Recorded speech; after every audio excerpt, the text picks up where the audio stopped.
Hello, I'm Ross from Britain's Hidden History, and one of the key things we look at is the work of Wilson and Blackett. As you can see there, we're looking at this book, Artorius Rex Discovered, which I highly recommend for anyone as their introduction to the subjects. It covers a vast amount of information, and I'm going to agree with it all or follow it all. What you need to do, though, is look at it, look at their resources and the sources they quote, the thinking behind it, and they make some very convincing arguments. So rather than do an overview of the book, I'm going to start dipping in and picking out particular topics, because every couple of pages is enough for a lifetime study and discussion. So please keep the comments polite, family channel and all that, but exchanges of views and different opinions and ideas are welcome. Just let's see what they have to say first and then discuss it, okay? So here we go, starting on page 11. We're looking at the hereditary Roman emperors, sort of 100 years either side of year zero, if you like. So, Julius Caesar founded the first line of hereditary Roman emperors. He foolishly invaded Britain in 55 BC and again in 54 BC, and was twice driven out by Caswallon, son of Clede ap Belimawr ap Manogan, the regional king in the North Thames area. Legate of the British king. So Britain had kings, not primitive tribes, okay? First thing to take away there. According to Nennius, the second and larger invasion by Julius Caesar had difficulty in landing and had to make 2 attempts. Caswallon had driven huge log stakes encased in lead into the riverbed of the Thames, and the Roman ships ran foul into them. After successfully flinging out Caesar, the British Triad records tell how Caswallon celebrated with a great feast where 120,000 animals were killed. The Roman poet Lucan confirms the defeat and humiliation of the Romans. Quotes, "In haste he turned and showed his back to the British he had attacked." Close quotes. So for a period, Britain remained free of Roman aggression. Cynvelyn, a successor of Caswallon, is said to have visited Rome and caused a sensation there. Cynvelyn denotes yellow head of hair. Cynvelyn, son of Clede ap Belimawr ap Manogan. Ap means son of, or successor to. It's not always the direct son, but the one who follows, okay? So for a period, Britain remained free of... the inevitable collision between the British and the Romans appears to have come as a direct consequence of the Roman attacks and conquests of northern Gaul, now Normandy and Brittany. This is the key, the relationship between the British and Bretons, Brittany. So this is the situation we had there. And we can look in other videos what motivated the Romans to attack that particular area. Partly due to the fact that they seem to have been early apostolic Christians in the same way as the British were. But this book, Artorius Rex, was written early days, Wilson and Blackett, and they were still making a conscious effort then to avoid the really controversial areas of Jesus coming to Britain after the crucifixion and Christianity starting there. Too hot to handle in those days. They're hoping to get the history a fairer hearing just on its own. Didn't really work, so it's come out inevitably, and we got more books on that coming out soon. Right, so, excuse me, these areas, this is Brittany, northwest Gaul, were the territories of the Veneti, who presumably, like the other Veneti of Venice in northeast Italy, would have been descendants of the Trojans. As the British also claimed Trojan descent, it is easy to see how Caesar's aggression against the Veneti of northern Gaul would involve the British kings. Matters appear to have worsened when the mistress of King Caswallon, a lady named Fleur or Flora, was abducted and taken to Gaul. It seems that Valery, a nephew of Caswallon, may have been responsible, for he fled Britain and sought Roman help. This, of course, was the classic route of Roman expansionism. Time and again, they involved themselves in the internal politics of other nations all over the Eastern Mediterranean and Asia. They had backed refugee claimants against the ruling kings. Again, British traditional records state that Caswallon and his 2 nephews, Gwen Oenoin and Gwanard crossed over to Gaul with a large army to try to recover Fleur from the person referred to as Murchan, Mwrchan. This is not a name, it's the word for thief. So it's the thief they were after, the one who stole the woman.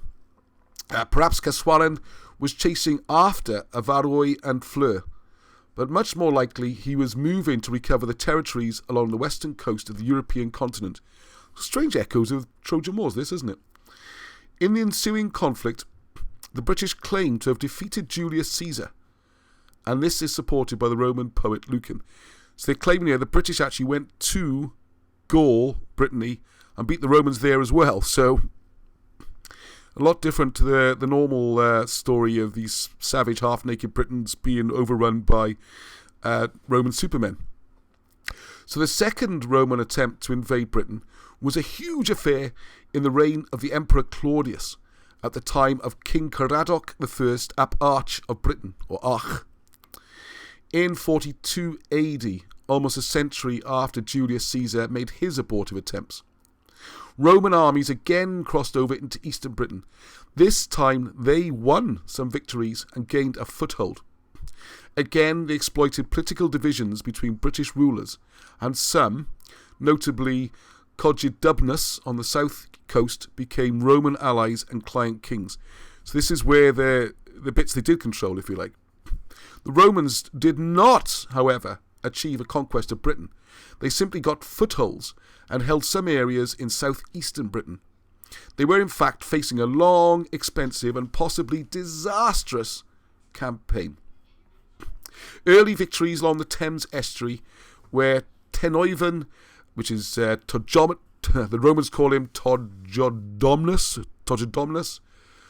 was killed. He simply defeated the local military strength. The British king of the area was now King Gwairedd Arviragus. We know Arviragus from the Joseph Arimathea stories. And he is said, and this is absolutely important to the whole history of Britain for the next 400 years at least, because Arviragus is said to have married with a daughter of the Emperor Claudius, named Janissa. This is key, as you see later in the book and the videos. This marriage, you've got a British royal family with ancient roots claiming all the way back to Troy, now marrying into Claudius's family, into the imperial Roman dynasty. So the children that produce from that marriage are then direct descendants from both the Roman and the British side, and they are the royal family. So when he comes on later, as we'll see, and the Roman leaders start chopping each other to bits, you've got the year of 5 emperors, 4 emperors, Vespasian taking control, all those things. There's a lack of royal blood.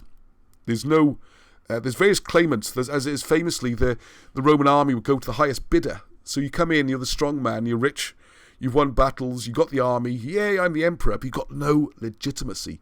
To get legitimacy, you have to marry your family into the dynasty. As the dynasty's been wiped out in Rome, you come to Britain.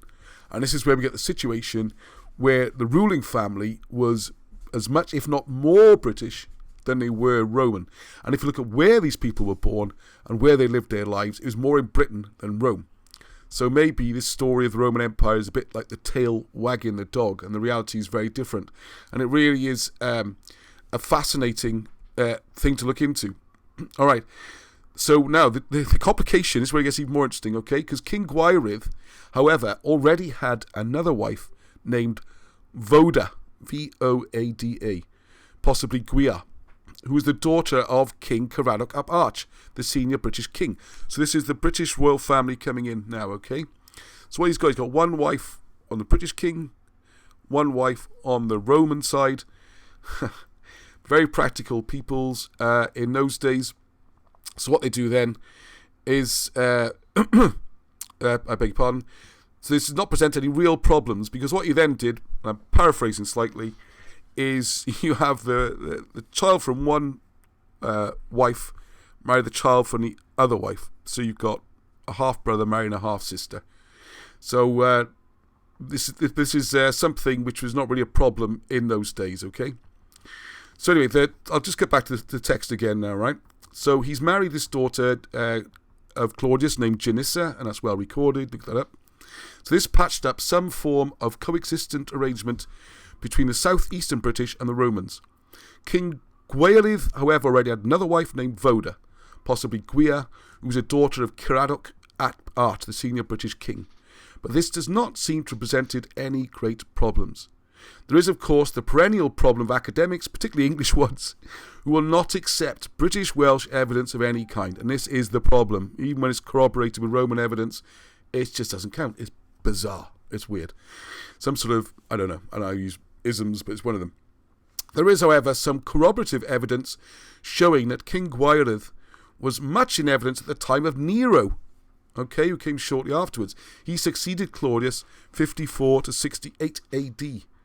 A poem survives showing that Gwaelydd, as Arviragus, his name, worried Nero, and it states that Nero might be fortunate if Arviragus slipped from his chariot pole. That's the old poem that you can look up. So Arviragus was still alive, active and well at the time of Nero and causing problems, which is strange if he's sort of central southern Britain and the whole of Britain is supposed to be dominated by the Romans already. So anyway. So British tradition then reveals that the daughter of King Gwaelydd from his wife Voda was married to his son from his wife Janissa.